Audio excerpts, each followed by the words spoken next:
Ya, baik, terima kasih rekan-rekan media ya. Saya sebagai kuasa hukumnya daripada Harun, ya Harun Yadi, yang telah melaporkan dugaan tindak pidana pemalsuan surat jual beli lahan transmigrasi, ya. Yang mana lahan transmigrasi ini sebenarnya dahulunya sudah bersertifikat, sudah ada sertifikatnya. Namun kejadian pada tahun 1986, orang-orang transmigrasi itu diusir, disiksa, bahkan diancam bunuh. Bahkan ada terjadi pembunuhan di daerah sana itu, di daerah Mekarjaya, Kecamatan Kikim Barat, Kabupaten Lahat. Jadi sehingga orang-orang transmigrasi ini pergi pulang ke Jawa lagi, ya kan? Nah, di situ karena tidak lagi pernah datang hadir ke desa tersebut, ke daerah tersebut, maka oknum kepala desa ini mengambil kesempatan. Dia menjual lahan tersebut. Jadi dengan dugaan dipalsukan tanda tangan orang-orang yang sudah memiliki sertifikat di sana, begitu. Nah, kemudian dijual kepada oknum-oknum juga, ya. Nah, itulah kita laporkan di Polres Lahat dan sudah dilakukan pemeriksaan, ya. Di pemeriksaannya itu adalah saksi pelapor, saksi korban, dan juga ada di sana ketua BPD ketua BPD Mekarjaya. Kemudian sekretaris desanya juga sudah diperiksa.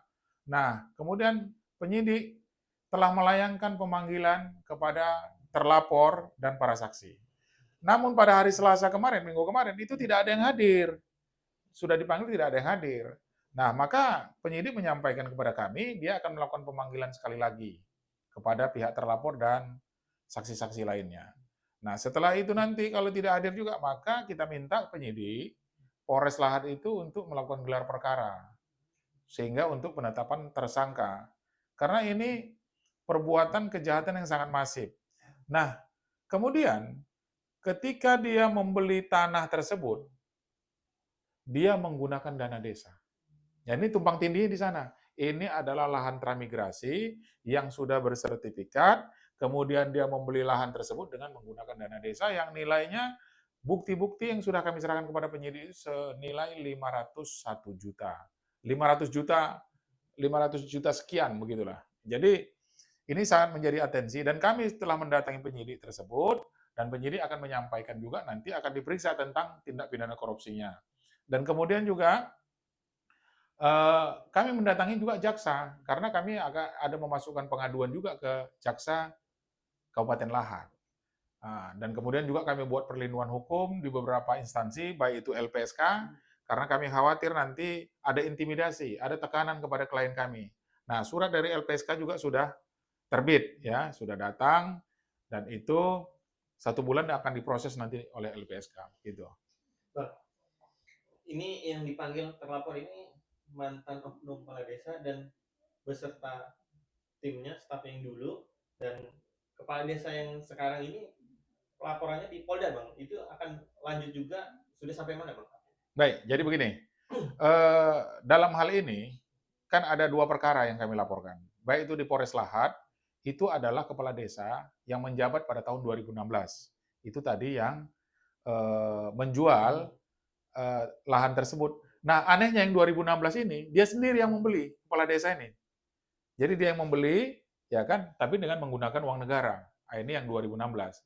Nah, kemudian kami juga melaporkan kasus yang sama, transmigrasi, ya kan, bukan yang sama, tapi beda objek ya, dengan 9 alat bukti, surat-suratnya alat bukti 9 yang sudah kami laporkan juga ke Polda Sumatera Selatan.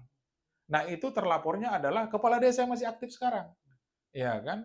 Dia menjabat 2017, karena itu 8 tahun, SK kepala desa yang sesuai dengan peraturan dan perundang-undangan yang perubahan kemarin, maka dia masih menjabat saat ini. Dan itu juga kami laporkan dan tentang sama percis dugaan pemalsuan kemudian menjual lahan tersebut yang sudah bersertifikat, yang sudah ekstra migrasi. Nah, inilah perbuatan melawan hukum yang dilakukan oleh pihak kepala desa tersebut. Jadi kalau yang untuk di Polda Sumsel belum dilakukan penunjukan penyidiknya, nanti kita berharap tidak dilimpahkan ke Polres, tapi diperiksa di daerah Polda Sumatera Selatan. Karena saksinya dari luar kota nih, dari luar Sumatera Selatan. Itu ada dari Riau dan ada dari Lampung.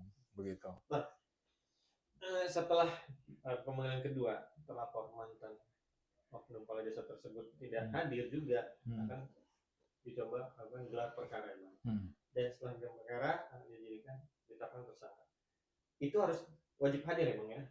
Ya, Oknum jadi kepala desa tersebut. ya, jadi begini proses dalam hukum acara yang dilakukan oleh penyidik ketika para terlapor ya dan saksi-saksi itu tidak hadir, maka mereka nanti akan dipanggil secara paksa ketika mereka sudah ditetapkan jadi tersangka. Jadi kalau ditetapkan tersangka, maka pro justitia namanya, artinya itu tindak pidananya terpenuhi dan kemudian mereka apabila tidak hadir pada saat penetapan tersangka dipanggil mereka akan dijemput paksa. Nah, sehingga kalau sudah dijemput paksa, ya tentu dipenjara, tidak boleh pulang lagi karena mereka tidak kooperatif. Saya pikir begitu. Jadi, kasus ini memang sudah cukup lama ya. Dan ini melibatkan juga perusahaan raksasa. Nah, sekarang saya juga sudah mendapatkan berkas yang 5.000 hektar, ya ini sekarang kita pelajari, yang mana perusahaan raksasa tersebut juga sudah habis HGU-nya. HGU tahun 2023 itu sudah tidak diperpanjang lagi, namun dia menggunakan akta jual beli. Nah, akta jual beli ini kan produknya notaris, ya. Nah, ini juga sedang kami pelajari dan kami rencana juga akan melaporkan pihak perusahaan tersebut dan apabila ada oknum-oknum pejabat-pejabat atau aparat-aparat penegak hukum ya yang ikut dalam hal ini kami akan laporkan semuanya. Begitu. Pak, berarti Abang sebagai PH dari klien Bang Harun dan warga, Ya. ini sudah on the track Bang? Atau prosesnya agak lama atau sebenarnya masih on track? Ya. Karena Abang terus ya, ini kalau saya melihat itu prosesnya ya berjalan normal ya, berjalan normal karena kami kemarin juga sudah ketemu dengan Pak Kasat Reskrim di Lahat dan kemudian juga didampingi Pak Kasat tuh didampingi juga oleh Kanit Pidum dan kemudian Kanit Tipikornya. Nah, jadi saya sampaikan bahwa ini adalah perkara masyarakat yang mana Pak Presiden Prabowo itu berpihak kepada masyarakat yang terjolimi, bukan kepada oknum. Kita lihat aja, banyak sekarang itu perusahaan-perusahaan yang HGU-nya sudah mati, kemudian dia masuk ke lahan kehutanan itu disita oleh PKH ya, Satgas PKH. Dan kemudian nanti akan dikelola oleh pemerintah. Karena kami ya sangat mendukung program Presiden yang mana itu merugikan negara, merugikan rakyat. Itu harus ditindak dengan tegas. Karena kami tidak mau juga melihat seperti presiden-presiden yang dahulu yang hanya cuma omon-omon ya, cuman hanya berkata manis-manis ketika berpolitik meminta pemilihan, tapi dia pelaksanaannya masih banyak masyarakat yang susah, masih banyak masyarakat yang terjun. Tapi dengan Bapak Presiden yang sekarang ini, yang kami lihat sangat tegas, ya mohonlah kepada Bapak Presiden Prabowo untuk nanti memerintahkan ya Kapolri, memerintahkan Kapolda Sumatera Selatan, kemudian Kapolres Lahat, kemudian para jajaran penegak hukum baik kejaksaan, ya untuk betul-betul menangani kasus yang kami laporkan ini dengan benar-benar sehingga orang-orang yang selama ini merugikan masyarakat, yang kemudian hanya menguntungkan diri sendiri, memperkaya kelompoknya, itu bisa dibasmi di negara kita ini. Itu barangkali saya pikir.